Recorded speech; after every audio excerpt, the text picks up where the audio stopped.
जी अस्सलाम वालेकुम, क्या हाल है? सब लोग खैरियत से हैं। इस वक्त इस्लामाबाद और रावलपिंडी दोनों में खौफनाक किस्म की शेलिंग जारी है।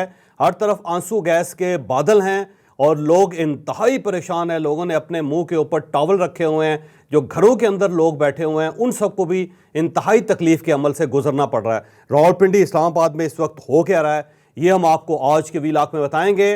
और गडापुर साहब को पंजाब की सरहद पर रोक लिया गया है और इस साइड से भारी पुलिस और रेंजर्स को तलब कर लिया गया है और सामने रेंजर्स खड़े हैं और गंडापुर साहब को कह दिया गया है कि अगर आप पंजाब की हदूद में दाखिल हुए या इस्लामाबाद की हदूद में दाखिल हुए तो फिर आप अपने नताइज के खुद जिम्मेदार हैं। तो इस साइड से भी हालात इंतहाई टेंस हैं और इसके साथ साथ गंडापुर साहब पूरी तैयारी करके आए। उनके साथ क्रेन्स हैं, उनके पास फूड है, खुराक है, उनके पास गुलेले हैं, उनके पास हथियार हैं, रिवॉल्वर्स हैं, उनके पास राइफल्स हैं और इसके साथ साथ कुछ ऐसा बंदोबस्त भी करके आए हैं गंडापुर साहब कि वो हर सूरत यहाँ पे इस्लामाबाद डी चौक में पहुँचना चाहते हैं। गंडापुर साहब पहुँचेंगे या नहीं पहुँचेंगे ये भी हम आपको आज के वीलाक में बताएंगे। और इमरान खान साहब की दोनों बहनें हलीमा खान साहबा और उज़मा खान साहबा को गिरफ्तार कर लिया गया है। डी चौक के अंदर कुछ कारकुन पहुंचे लेकिन उन्हें ठीक ठाक किस्म के तशद्दुद के अमल से गुजरना पड़ा और यहाँ पे भी आंसू गैस चलाई गई। इस वक्त फैज़ाबाद के ऊपर आंसू गैस चल रही है। डी चौक के क्या सूरत हाल है वो भी हम आपको आज के वीलाक में बताएंगे। और अब सब लोगों का ख्याल ये है कि अगले 48 घंटे इंतहाई अहम है। इन 48 घंटों में इमरान खान साहब का फैसला हो जाएगा या फिर इस गवर्नमेंट का फैसला हो जाएगा। ये 48 घंटे क्यों अहम है ये भी हम आपको आज के वीलाक में पूरी तफसील से बताएंगे। लेकिन वीलाक की तरफ जाने से पहले मेरी आपसे रिक्वेस्ट है कि चैनल को सब्सक्राइब जरूर कीजिएगा और ये जो बेल आइकन है इसको जरूर प्रेस करें ताकि नोटिफिकेशन आपको मिल सके। और यही वो सपोर्ट है, यही फेवर है जो आप हमारी कर सकते हैं। सबसे पहले आज सुबह जो कुछ हुआ उसका कुछ अहवाल आपको बताते जाते हैं कि इस्लामाबाद और रावलपिंडी को हर तरफ से बंद कर दिया गया था। मोटरवे के ऊपर कंटेनर्स रख के, बल्कि 20-20 फुट की दीवार बना के कंटेनर्स की मोटरवे को भी बंद कर दिया गया था। फिर इस्लामाबाद के अंदर दाखिल होने वाले जो रास्ते हैं उन सब के ऊपर भी कंटेनर रख दिए गए थे। अगर आप रावलपिंडी एक्सप्रेस वे से इस्लामाबाद की तरफ आएँ तो वहाँ पर खन्ना पुल है। खन्ना पुल जो है उसको मुकम्मल तौर पे बंद कर दिया गया था और उसके बाद उस साइड से कोई शख्स भी इस्लामाबाद के अंदर दाखिल नहीं हो सकता था। फिर अगर आप फैज़ाबाद की तरफ आएँ तो फैज़ाबाद रोड को भी शाम के वक्त कंप्लीटली बंद कर दिया गया था और वहाँ पे भी कंटेनर्स की दीवारें खड़ी कर दी गई थी। फिर अगर आप फैसल चौक की तरफ आएँ यानी कि फैसल मस्जिद की तरफ आएँ तो 0 पॉइंट के ऊपर भी हर तरफ कंटेनर रख के सारे रास्ते बंद कर दिए गए थे। फिर मार्गला रोड जो है उसकी तरफ आए तो उस तरफ भी जगह जगह आपको कंटेनर्स नजर आते थे, लेकिन बहरहाल उसके दरमियान से गुजरने के कुछ रास्ते मौजूद थे लेकिन वो भी शाम के वक्त बंद कर दिए गए कंप्लीटली। फिर अगर आप डी चौक की तरफ आएँ यानी कि पार्लियामेंट हाउस की तरफ आएँ तो वहाँ पे भी कंटेनर्स की दीवारें खड़ी थी, वहाँ पे पुलिस एहलकार खड़े थे, वहाँ पे पुलिस की वैन्स खड़ी थी और उसके साथ साथ शेलिंग का पूरा वहाँ पे सामान मौजूद था। और इसके साथ साथ जो वाइड्स हैं वो भी लगा दी गई थी ताकि कोई शख्स वाइड्स को क्रॉस करके, जो कांटेदार तारे होती है उसको क्रॉस करके भी अंदर दाखिल ना हो सके।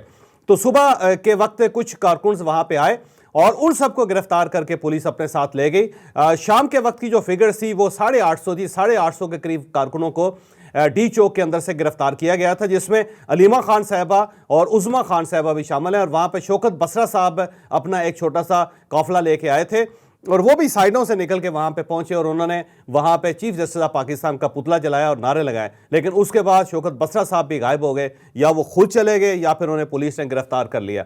बहरहाल जो डी चौक है उसे कंप्लीटली इस वक्त तक साफ कर दिया गया है। वहाँ थोड़ी देर पहले आंसू गैस के कुछ शेलिंग की गई और जिसके बाद वहाँ से लोग डिस्पर्स हो गए।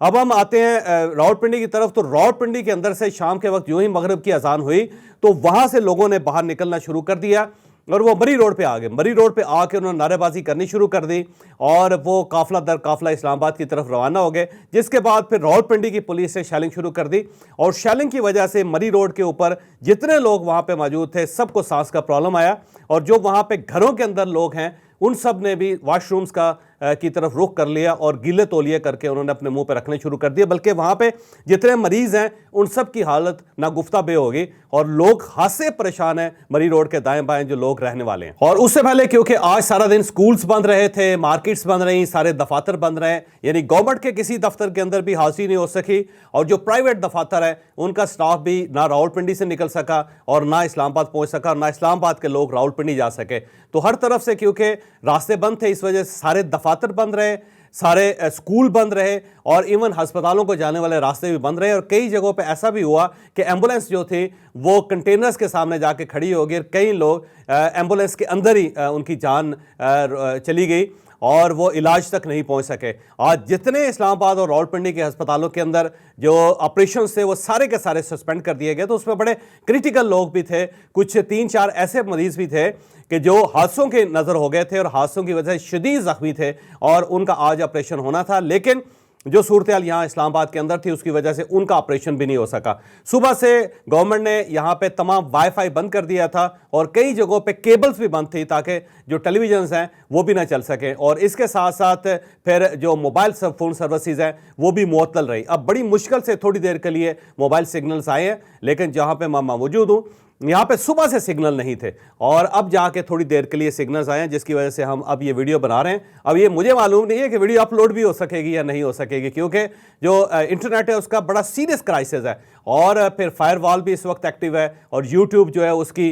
जो नशरियात है उसको भी बार बार रोका जा रहा है। अब ये सूरत हाल है इस वक्त इस्लामाबाद की। फिर यहाँ पे अगर आप पेशावर की तरफ जाएं तो यहाँ पे चुंगी 26 है, 26 नंबर चुंगी उसको कहते हैं, वो दाखिली रास्ता है इस्लामाबाद के अंदर और रावलपिंडी के अंदर। तो वहाँ पे इस वक्त ठीक ठाक पुलिस तैनात है और उस पुलिस के पीछे रेंजर्स हैं। रेंजर्स जो है सरदस्त नज़र नहीं आ रहे, लेकिन जो ज़िली इंतज़ामिया उसको बता दिया गया है कि रेंजर्स के दस्ते तैयार हैं, जिस वक्त कहा जाएगा रेंजर्स आ जाएंगे। और इसके साथ साथ आज जो मोहसिन नकवी साहब उन्होंने ये भी ऐलान किया कि जो इस्लामाबाद की पुलिस है उस सब से हथियार वापस ले लिए गए।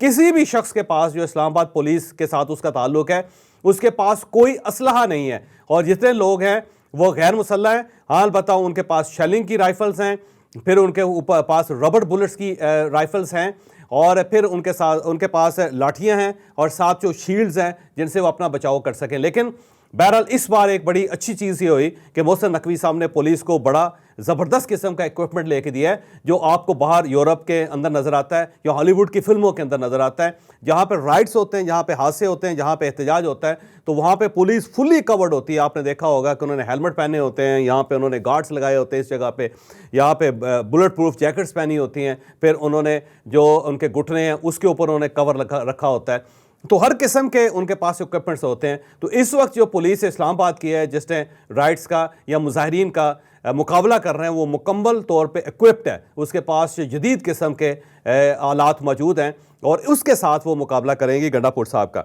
अब दूसरी तरफ आते हैं गंडापुर साहब। गंडापुर साहब आज सुबह पेशावर से निकले, उनके साथ बहुत वर्कर्स हैं और जब वो वहाँ पे निकले तो वो अल्लाह अकबर के नारे लगा रहे थे और कैदी नंबर 804 का कह रहे थे, इमरान खान जिंदाबाद कह रहे थे और ये भी कह रहे थे कि हम इमरान खान को साथ लेके वापस आएंगे और अगर हमें इमरान खान नहीं मिलता तो हम अपनी जान दे देंगे इस्लामाबाद के अंदर। इस किस्म के नारे गंडापुर साहब ने वहाँ पे लगवाए, जिसके बाद हाई अलर्ट हो गया कि कहीं ऐसा ना हो कि गंडापुर साहब इस्लामाबाद आते आते अचानक अडयाला जेल की तरफ रवाना हो जाए और वहाँ वो जेल तोड़ के इमरान खान साहब को कहीं बाहर ना निकाल लें। तो फौरी तौर पे फिर अडयाला जेल की तरफ जाने वाले सारे रास्ते बंद कर दिए गए थे और वहाँ पे भी पुलिस तैनात कर दी गई है और साथ वहाँ पे कंटेनर्स खड़े कर दिए गए हैं कि कहीं गंडापुर साहब का जो मकसद है वो डी चौक के बजाय अडयाला जेल ना हो। फिर उनके पास कारकुन है गंडापुर साहब के पास और ये जो कारकुन है बड़े चार्ज्ड हैं, ये हर किस्म की लड़ाई लड़ने के लिए तैयार बैठे हैं। उनके साथ डंडे हैं उनके पास, उनकी लाठियाँ हैं उनके पास, फिर वो राइफलें लेके आ रहे हैं, वहाँ पे पिस्टल्स लेके आ रहे हैं अपने साथ।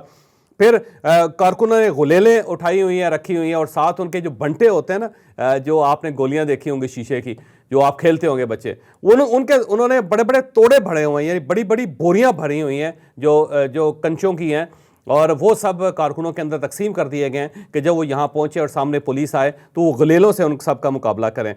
फिर पेट्रोल के कैन हर गाड़ी के अंदर मौजूद हैं। अब ये पेट्रोल क्या कर रहे हैं गंडापुर साहब ने, इसकी समझ नहीं आ रही। या तो वो अपनी गाड़ियों को लेके आ रहे हैं या फिर उनका ख्याल ये है कि किसी जगह आग लगानी पड़े तो आग भी लगाई जा सके। फिर उनके साथ क्रेनें हैं और साथ बुलडोज़र्स हैं। अब ये बुलडोज़र्स क्यों लेके आ रहे हैं इसकी कुछ समझ नहीं आई मुझे। शायद वो किसी जगह पे वो ये समझ रहे हैं कि सड़क टूटी होगी या खंदक खोदी होगी तो उसको फौरी तौर पे कवर करके उसके ऊपर बुलडोज़र फेर के ताकि उसको रास्ता बनाया जा सके, ताकि आगे बढ़ा जा सके। क्रेन्स वो अपने साथ लेके आ रहे हैं और इन क्रेन्स की मदद से वो जितने कंटेनर्स उनके रास्ते में उनको हटाते चले जा रहे हैं और आगे बढ़ते चले जा रहे हैं। अब ये ज़हन में रखिएगा कि इस्लामाबाद पुलिस ने मोटरवे के एक जगह पे उन्होंने खंदक भी खोद दी है। अब खंदक की तस्वीर ताज़ा है या फिर ये पुरानी है, इसके बारे में कुछ नहीं कहा जा सकता, क्योंकि उसकी वजह यह है कि सोशल मीडिया इस वक्त इनएक्टिव है और जितनी खबरें आ रही हैं वो उसकी तस्दीक इस वक्त मुमकिन नहीं है। लेकिन बहरहाल कुछ लोगों का ये क्लेम है, कुछ रिपोर्टर्स का ये क्लेम है कि खंदक भी खोद दी गई है ताकि गाड़ियाँ आगे ना बढ़ सकें।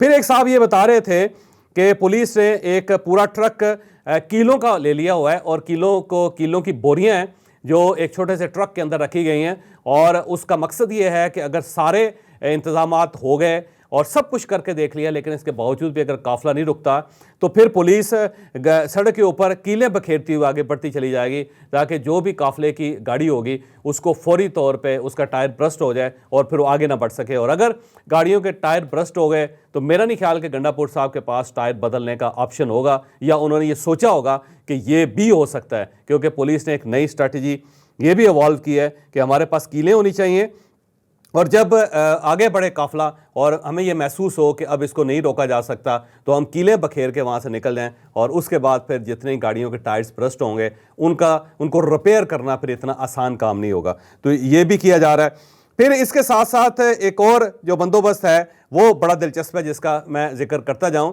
कि पुलिस ने भी जो कैंस हैं आयल के वो अपने पास रख लिए हैं। अब उन्होंने अपने पास आयल के कैन क्यों रखे हैं? मेरा ख्याल है शायद इसलिए कि अगर किसी जगह पुलिस गाड़ी फंस जाए और उसके पास पेट्रोल ना हो तो अपना कम से कम टैंक फुल करके वहाँ से आगे रवाना हो सके। और कुछ लोगों का ये भी कहना है कि ये भी मुकाबले के लिए पूरी तरह तैयार हैं और शायद वही स्ट्रैटेजी इस्तेमाल करना चाह रहे हैं जो गंडापुर साहब करना चाह रहे हैं। बहरहाल इस वक्त इस्लामाबाद और रावलपिंडी जो है वो एक महाज़ जंग बना हुआ है और अगर आप किसी साइड से भी देखें तो ऐसा महसूस होता है कि जैसे इस्लामाबाद के ऊपर बाकायदा हमला हो गया है और गंडापुर साहब बाकायदा तकरीरें करते हुए, हाथ लहराते हुए और स्टेट को मुखातिब करते हुए आगे बढ़ते चले जा रहे हैं। उनका कहना है कि जब तक इमरान खान साहब हमें नहीं कहेंगे हम इस्लामाबाद से वापस नहीं आएंगे, ये हमारी लास्ट कॉल है, इसके अलावा हमारे पास कोई ऑप्शन नहीं है।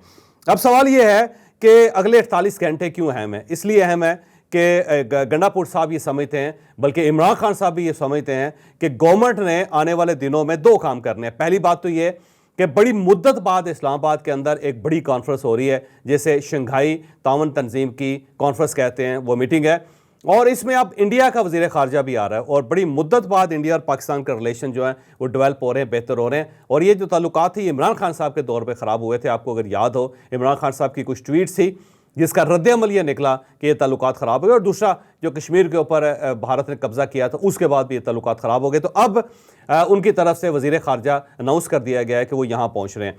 तो शंघाई ताउन तंजीम का जो इजलास है वो पाकिस्तान के लिए बड़ा अहम है, पाकिस्तान इससे सबोटाज नहीं कर सकता। इमरान खान साहब ये जानते हैं कि ये कमज़ोरी है पाकिस्तान की स्टेट की और स्टेट हर सूरत ये इजलास करवाना चाहेगी, लिहाजा उससे पहले वो मेरे साथ निगोशिएट करेंगे और निगोशिएशन के लिए ज़रूरी है कि आप एक मैस क्रिएट करें। आप डी चौक के ऊपर बैठे और वहाँ बैठे जहाँ पे कॉन्फ्रेंस होनी है तो अल्टीमेटली इस्टेब्लिशमेंट मेरे पास आएगी, जब मेरे पास आएगी तो मेरी उनके साथ बातचीत स्टार्ट हो जाएगी। तो इमरान खान साहब शंघाई ताउन तंजीम को इस्तेमाल करना चाहते हैं अगले 48 घंटों के अंदर। तो अगले 48 घंटे इसलिए भी अहम है कि अगर इन 48 घंटों में ये मैस ख़त्म नहीं होता, ये अफरा तफरी नहीं रुकती तो फिर जो मेहमान बाहर से आ रहे हैं वो फौरी तौर पर रुक जाएंगे। उन्हें यूँ महसूस होगा कि पाकिस्तान के अंदर हालात ख़राब हो गए, लिहाजा वो पाकिस्तान के ऊपर प्रेशर डालना शुरू कर देंगे और अगर किसी एक मेहमान ने भी आने से इनकार कर दिया तो फिर ये कॉन्फ्रेंस नहीं हो सकेगी। लिहाजा गवर्नमेंट ऑफ पाकिस्तान के पास 48 घंटे है कि उन्होंने हर सूरत इस मैस को क्लीन करके ये एक इंप्रेशन देना पूरी दुनिया में कि वी आर सेफ और वी आर वेलकमिंग, कि आप हमारे पास आ सकते हैं, यहाँ पे किसी किस्म का कोई प्रॉब्लम नहीं है। इमरान खान साहब इस चीज़ को समझते हैं। दूसरा, इमरान खान साहब ये भी जानते हैं कि अगर इन्होंने आईनी तरमीम कर दी तो उसके बाद फिर मेरा गुजारा मुश्किल हो जाएगा, फिर मैं जेल से बाहर नहीं आ सकूँगा। तो इमरान खान साहब दो काम करना चाहते हैं। एक तो शंघाई ताउन तंजीम का जो इजलास है उसको कार्ड के तौर पर इस्तेमाल कर रहे हैं। उनका ख्याल ये है कि ये वो कार्ड है, ये वो तोता है जिसके अंदर इस वक्त रियासत की जान है और रियासत नहीं चाहेगी कि ये इजलास मनसूख हो, लिहाजा वो मेरे साथ मुज़ाकरात करने पर मजबूर हो जाएंगे। दूसरा, वो ये भी चाहते हैं कि आइनी तरमीम ना हो, क्योंकि जब मुज़ाकरात हों तो उनका पहला मुतालबा ये होगा कि आइनी तरमीम नहीं होनी चाहिए, जस्टिस मंसूर अली शाह साहब को फौरी तौर पर चीफ जस्टिस ऑफ पाकिस्तान बनाया जाए और उसके बाद अफवाज पाकिस्तान न्यूट्रल हो जाए ताकि ये गवर्नमेंट रुखसत हो जाए। तो इमरान खान साहब का मकसद यही है और मैं भी ये समझता हूँ कि अगले 48 घंटे बड़े अहम हैं। अगर इमरान खान साहब के लोग वाकई डी चौक पहुँच गए तो फिर वाकई इस गवर्नमेंट के लिए मसाइल पैदा हो जाएंगे, फिर ये गवर्नमेंट बच नहीं सकेगी। और अगर इमरान खान साहब को रोक लिया गया, पाकिस्तान तहरीक इंसाफ के काफिलों को रोक लिया गया, गंडापुर साहब को वापस भिजवा दिया गया, तो उसके बाद फिर इमरान खान साहब इतनी जल्दी जेल से बाहर आते हुए नज़र नहीं आते, क्योंकि गवर्नमेंट फिर आइनी तरमीम करेगी, फिर आइनी अदालत बनेगी और उस आइनी अदालत के जो चीफ जस्टिस होंगे वो हो सकता है वो काजी फायज ईसा साहब ना हो, लेकिन जो भी होंगे इमरान खान साहब के लिए वो काबिल कबूल नहीं होंगे, क्योंकि इमरान खान साहब को वो वाकई ही वो सब कुछ कर देंगे जिसका इमरान खान साहब को ख़तरा है। बहरहाल अगले 48 घंटों में कुछ ना कुछ हो जाएगा और ये जो कुछ ना कुछ होगा इसका मेरा ख्याल ये है कि पाकिस्तान को फ़ायदा होना चाहिए, पाकिस्तान को नुकसान नहीं होना चाहिए। मुझे इजाज़त दीजिए, अगले व्लॉग में मुलाकात होगी।